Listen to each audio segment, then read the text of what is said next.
Hello, folks. Welcome back to the Redeemed Marriage Podcast. Rusty and Heather Bryant back to talk about marriage again today. And I was noticing the other day that we are getting dangerously close to 200 episodes. No way. We should throw a party. A 200 episode party. I don't know what it's going to be. How many do we have? I don't know. It was like 197 What? or something. I don't know. It's close. Wow. I don't know. We'll have to check it out. But today is not number 200. And so we're going to, let's just jump right in. Let's just talk about what we're going to talk about. Sometimes I wonder if people are like, hey, would y'all just shut up talking and get to the point today? Nobody's ever told me that. They haven't told me that either. So maybe they do like, well, let's just chat it up a bit. Okay, well, you know what I did this morning? Okay, today we're recording. We were fixed to go straight in, and some people out there were like, yes. And we're not. Well, because if you're listening to this on the day after it comes out, that means we are recording this on Mother's Day. Happy Mother's Day. Happy Mother's Day to all of you ladies out there who are listening to this and have the joy of being a mom. Happy Mother's Day. It's such a weird day because, like, I just, as I get older, I feel the heaviness of people that maybe have lost their mom or have a bad relationship with their mom, and that's hard. Like that's a hard day to walk through. But so I hope the Lord was gracious with you, and that you felt blessed, whether you're a mom or not a mom, whether you have a mom or don't have a mom anymore. I hope that you felt loved on that special day. Also, this morning when I was getting dressed, because if you're on YouTube, you can see my beautiful new necklace that my husband gave me for Mother's Day.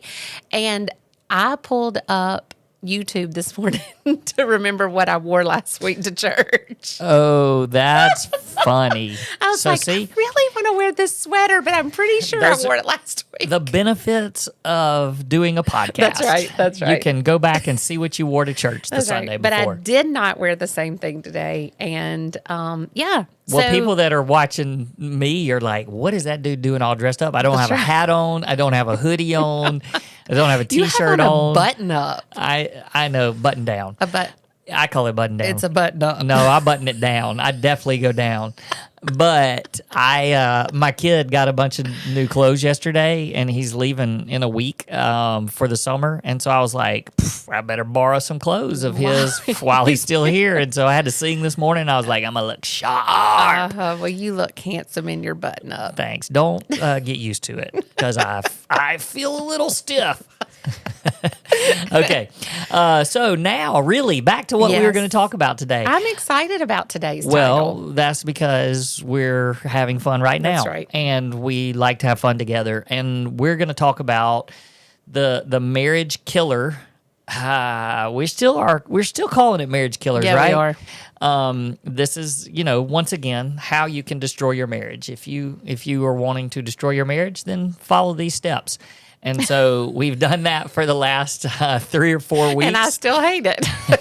And so today we're just going to say, hey, quit having fun together. If you quit having fun together, you can destroy your marriage. That's right. But man, this one I feel so passionate about. And I think that it's because probably some of it is the stage of life that we're in, and knowing that if we didn't know how to have a good time and enjoy each other, that we could be really miserable right now, because we're in a stage where the kids are gone. I mean, even like this summer, we're going to be neither one of our boys are here. First summer ever that they're not going to be here. Yeah, like we've never even had a summer with one kid. Right, like that's right. They've both been. Yeah, both have been here. But last summer was close because he Luke left in July. He had to be there 1st of July. So we didn't have them for very long. But you're right. I mean, we've had both of them, and now every summer. Mm-hmm. But I don't now know either. It doesn't it's an exciting time, but yesterday we had a little bit of time. A little bit of downtime, and we don't normally have downtime. Yeah. We stay really, really busy, especially with our marriage ministry and then our real jobs too. But we had some downtime, and I caught myself thinking a couple of times, man, if we were just always bored and didn't enjoy each other, it could get to be really miserable. Yeah, and not just miserable, like, and I know it was raining. It literally rained all day yesterday. And I have a little, for a little bit, I love to sit out on the back porch and watch the rain and enjoy that. But it was a lot yesterday. It rained all day. And I just thought, this is depressing. Like, we got to get up and do something. I have to have a purpose and a reason. Yeah. Because it was, Well, I think that's a big part of it is we have said all along, and we teach this at our conferences and stuff too, but having a purpose for your marriage is so important. And this kind of goes along with knowing how to have fun and keeping fun in your marriage. But I think a part of that is having a shared vision and a shared purpose, because if you have that shared vision and purpose and you're doing stuff together to accomplish that, then you are enjoying life together. You're not just two separate people doing your own thing with your own goals and your own dreams. You're coming together and doing those things together. And so, for us, we really jumped really heavy into this mission and goal of helping marriages together, and that's been a game changer for us. But I think even before that, we had this shared vision and this shared purpose of raising godly boys, and both of our boys certainly have their faults. We have our faults as well, but there's a lot of you out there that have told us, hey, anytime y'all want to shift and start doing parenting, it's never going to happen. But we have had people tell us that before, because our kids, in spite of our mistakes, That's right, have turned out to be incredible young men. And let that be an encouragement to you, in that you can't, like, God is bigger than your screw ups. Like, I think so many times we put so much pressure on ourselves to be the perfect parent and the perfect spouse, and I mean, God is there for our failures, and it teaches our children to depend on Him and not us. If we were enough, if we were able to fill every void, to fill every lacking that they feel,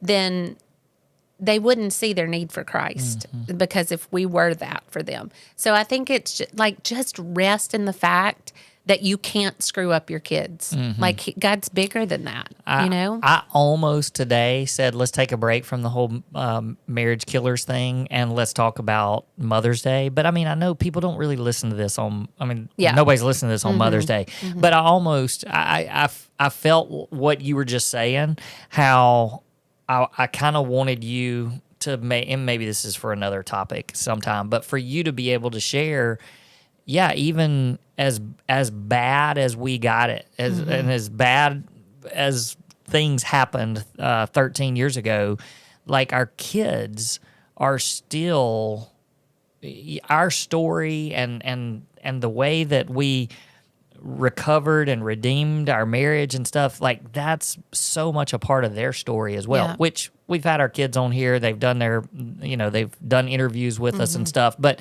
I don't know. I thought about that just from a mom's perspective, because I think that there's probably lots of moms out there that are just thinking, I'm a big old screw up and I've done permanent damage to my kids. And here it is on Mother's Day and I feel like a failure. Yeah.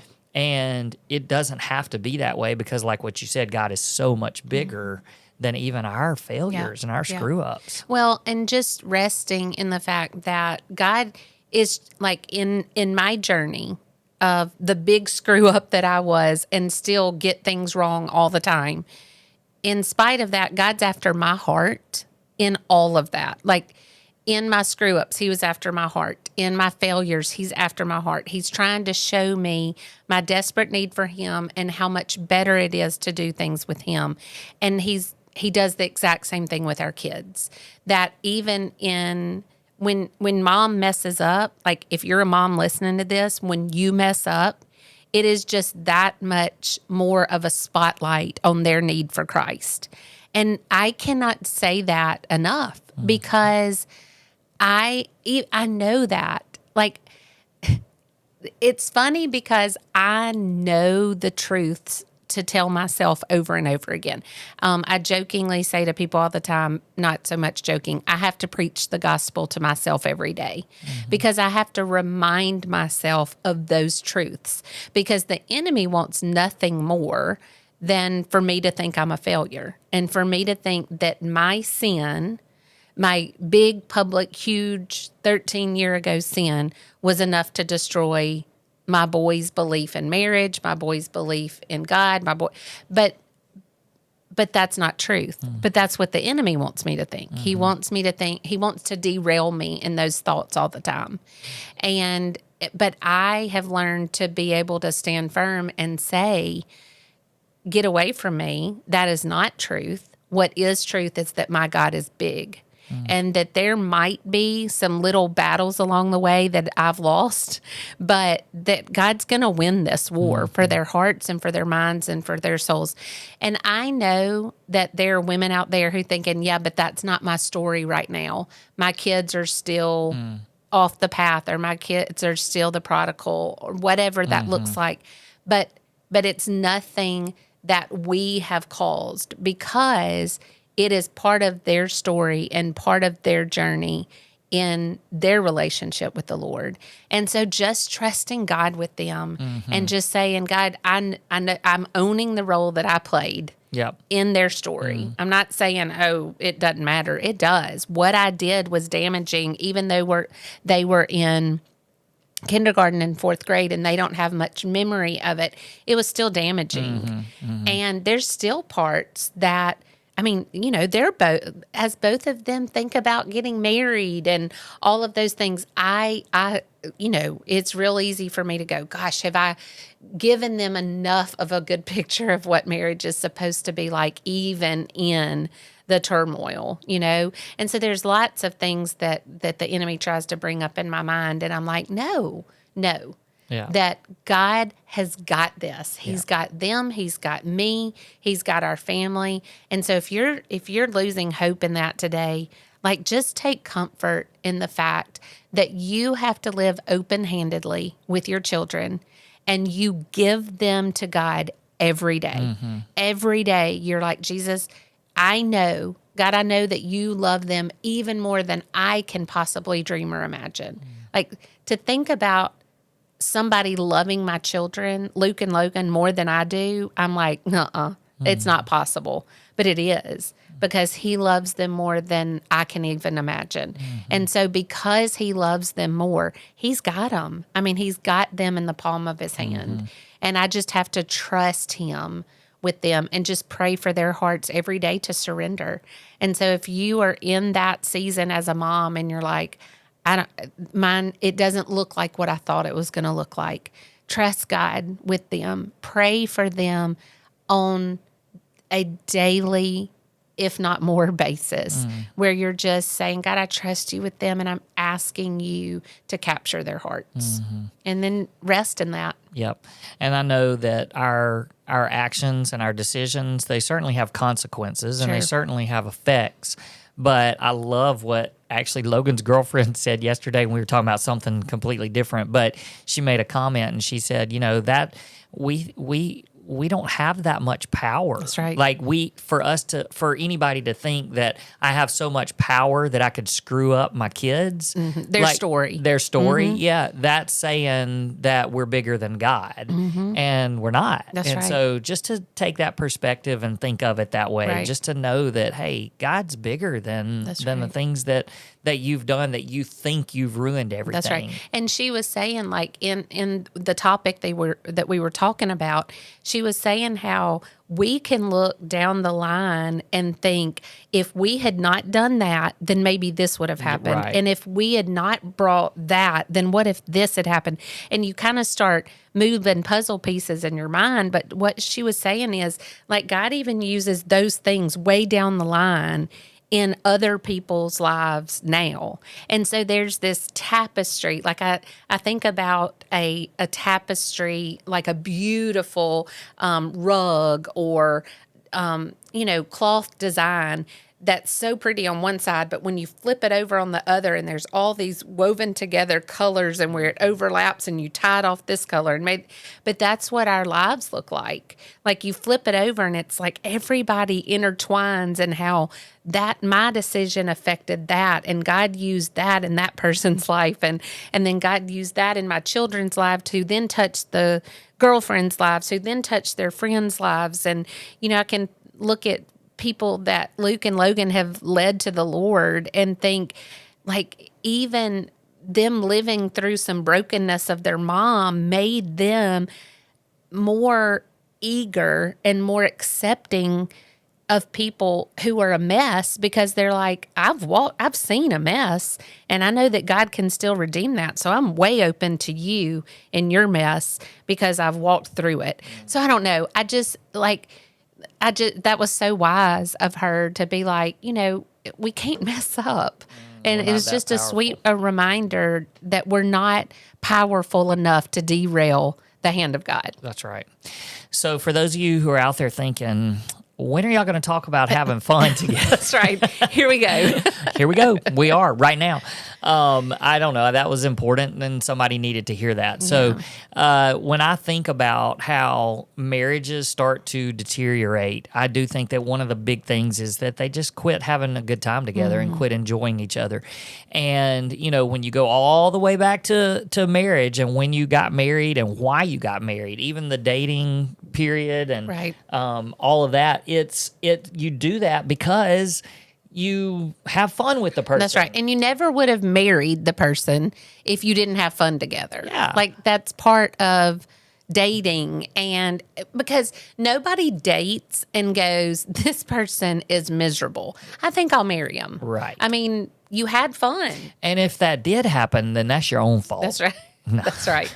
But I can remember, like Rusty, I look back at our dating, because we dated for 7 years. For those of you who do not know that. 7 years. Yeah. Our child that's been dating 3 and whang about it, I'm like, hush, we dated 7. But like we dated for 7 years. When I was in 9th grade and Rusty was in 10th, we started dating. And of course we had fun together in those youth group days, and because we were kids, we were children. We were literal babies. We were children. We were children when we met. We were still children when we married. We had fun. Could you? Yes. I was trying to think. You just barely could drive. When we got married? Not married. Oh. Good grief. When we started. Sorry. No, You had just gotten your... What month did we start dating in? March. Mm. And I got my license in November. Yeah. Because back then... You could get it at 15. What I don't know. Were they thinking? I don't know. Those people are dumb. 16's even young to me now. But that's how, we were like all those stages of life we were there for, and we had so much fun. We went to a gazillion dances together in high school, college. And I know some of you are thinking, but my spouse is not fun. Like, I'm not bragging on. Okay, I am bragging on you, but you're hilarious. I am hilarious. You are. Like You want me to tell a joke? No, please don't, because then that's not hilarious. But like sometimes, like I just laugh at you all the time. Like all the time. You're just funny. But here's the thing: you can still have fun together, even if your spouse is not funny. Right? Does that make sense? Yes. Like enjoy. I think a lot of times I do. I'm just going to be honest. A lot of times I think having fun together means we sat around and laughed all the time. Like I never leave a family function, either our 4 family plus girlfriends, just our 4 family, or even like the bacon side, like where I'm not doubled over like laughing because we have that kind of fun together. But that doesn't have to be it. No. It can be just enjoying each other's company and having fun doing things that you enjoy doing. So I don't want you to get stuck on laughter. But so much of that is being intentional, because when you were pursuing each other before marriage, you were doing things that were very intentional to try to woo the other person and to try to win their heart. And so all of those things that you did then, yes, you're the things you like, the things you enjoy, all those things change, you mature. Yes, all of that happens, but that doesn't change the fact that you're still pursuing your spouse and you're still trying to win their heart over and over Right. again. And so much of that is it's being intentional. It's enjoying each other's company. That doesn't mean that you're, doing stand-up comedy for each Right. other all the time, but it's enjoying each other's company, and it's enjoying being together and having fun. And sometimes that sometimes means adventures, risks, doing things that are a little bit out of the ordinary, but it's like, man, that made me feel like we were kids again, or made it feel fun again. And all of that is so important in marriage, and to keep your marriage from dying. Right. Right.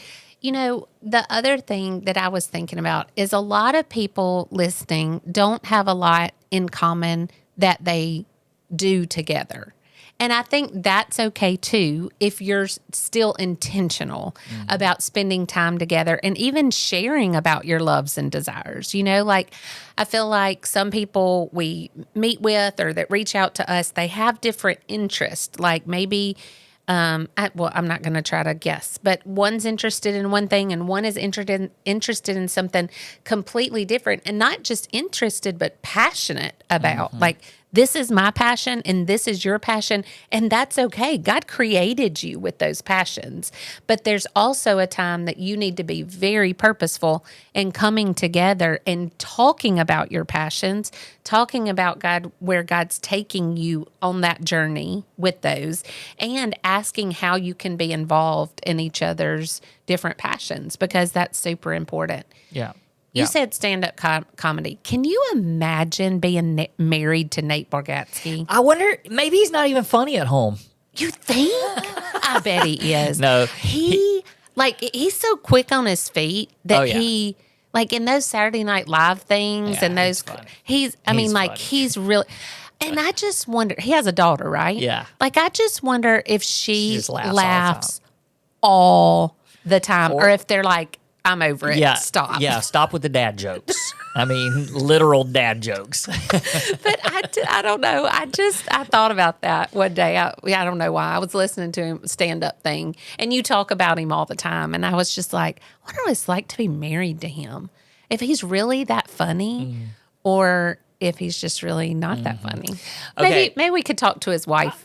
Maybe. Okay, so I have questions. Okay. So my question is this. Like, if somebody out there, I think that we get a little bit, this is why marriages die, because we get to this place and we go, well, wait, do we have fun together? Like, I don't even know what that means anymore. Like, I don't think that's a dumb statement. I think that there's a lot of people that try to think back and they're like, well, yeah, we had a good time when we were dating, but we went and did activities together. We went on a lot of dates because that was the only time we could see each other. We made out a lot, we did a lot of kissing, but then we start thinking, we're like, well, wait, we don't do those things anymore. So how do we, what does that even mean? Well, how do we have fun? So my question to you is, how do we have fun together? Can you tell our listeners how we have fun together? Maybe that gives me well, we can do that. Or we do that. We do that. We do have fun together. Well, I love to play games, and I know that's like, okay, yeah, you just went there, but I do. I love to play games. Like, I love to play card games, and those are lots of fun for me. We go on walks together, and I think those are really fun. Because we just talk, and we, that is a time where we laugh, and but then sometimes we pray, and sometimes we cry, and sometimes, but they're still fun because we're together. We love to do things. Like, we love to go, like, I love to go bowling or to the movies, or, things that we actually have an activity. When we go to a certain place in Atlanta, we love to ride four-wheelers and we do. fish. Yeah, That's fun. So, like, I'm just going down the activity trail. I have said several times that we need to pick up not paddleboard. What's the name of that game? Pickleball? Pickleball. We need to pick up pickleball. If you are listening and you live near us. Hey, baby, let's pick up some pickleball. Pick up pickleball. You want to play pickleball with us? Please invite us because I think that would be so fun. And our little town is fixing to get brand new pickleball courts. Mm-hmm. Yeah. So something like that would be fun. Also, let me tell this. I hope our pastor's not listening to this right now. But our pastor on Mother's Day, his topic was sex. Yeah, I was like, okay, Chip, I hear you. Yeah, so let me jump in. Don't forget what you were going to say. Today, you said, and you weren't being negative. You just said, I can't, and No, I didn't say I can't believe. I said that was an interesting. That was an interesting Mother's Day topic for Mother's Day. Yes, and I want to say this. I agree, and I think most people would probably, everybody probably would say that was interesting that he chose that on Mother's Day. It was such a good word. But here's what I love about it. I believe that our pastor is very much led by the Spirit, and I think that the Spirit prompted him to do that, and it would have been so much easier for him to go, I'm not doing that on Mother's Day because there's going to be moms there that maybe it's going to be a hard subject, or there's people that are there hurting. It's not a good day to talk about that, or visitors because it's Mother's Day. They're bringing their family. And they're talking about sex. But he was like, this is what I'm feeling led to do. And I'm going to tell you, I stood up, I sang today, so I was on platform, and there were more people in tears today than I've seen in a long time at church. Now, they may have been like, I'm crying because I can't believe I came to church on this Sunday and had to listen to sex. But I don't believe that's what it was. I know that there's so much hurt and so much pain, and people won't talk about it. That's right. And he talked about it, and he talked about it on a day that probably nobody else would talk about it. That's right. On that day. That's right. So yep. Anyway. But my point in saying that was that even though I was like, it was such a good word that he needed to preach, that I needed to hear. Everyone needed to hear. It was such a good word. But it reminded me that sex is supposed to be fun. Like that is a fun activity that you can do with your spouse. And we laugh sometimes. We laugh a lot. I 100% know I've never said this on our podcast.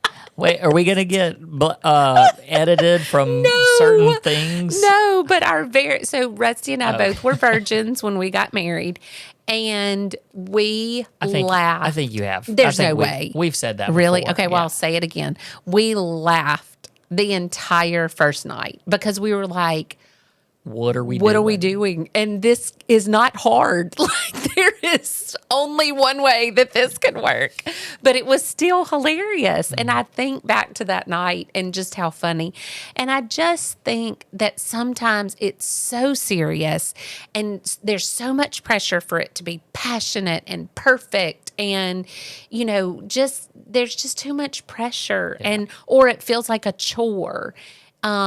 Instead of this is such a great way just to have fun together and to laugh. And if you just communicate and keep it light and keep it fun and keep it exciting, then and if we can say that after the hurt that we've been through in this area and we can still have so much fun with it, then you can have fun with it. Yeah. And it can be a source of joy, and it can be exactly what we're talking about, having fun with your spouse. Yeah. You mentioned a lot of activities and things that we like to do together, and yes, having fun together is doing things. But I think, some of the things that I thought about was I love, we flirt, and that's just one of the that makes me laugh, I think, more than anything is when you flirt with me. Like that's something that's fun, and no, I'm not laughing at your flirting abilities. I'm asking, how do I flirt? Like, what do you like? What do I like when you flirt? Yeah. Oh, when you say things or you make little jokes that are suggestive sometimes, and it's just funny, and then, or, even when, I don't know, you'll say things like, and and even physically like touching. I'm not going there right now, but just like things that you know can say and joke, and you know, I think about like Craig Rochelle, when one of our pastors that we love, when he talks about how guys can make a sexual joke out of anything, like, "Hey babe, can you come in here and stir the pot?" The girl says, "Hey babe, can you come in here and stir the pot for me?" "I'll stir your pot," you know. And like every now and then though, you'll pull something out like that, and I'm like, "Oh, that's funny, right?" Yeah, That's like, and that just makes me feel so good. But just doing that kind of thing, and I even think, like, I've gotten better. You may not think that, but when I flirt with you, like, it's not always because, okay, I'm gonna flirt now because I hope we get to have sex if I flirt with you. It's just I'm just trying to have fun. Yeah. And that's big, because there have been times in our marriage where I knew if you flirted with me at 8 a.m., you were turning on the crock pot hoping I'd be ready by dinner. Right. But instead, it's just, I love you, and I want you to feel special, so I'm flirting. Yep. And that's nice. And honestly, listen to this. And I'm listening. And ladies, you may agree with me, or you may go, "That's the dumbest thing I've ever heard."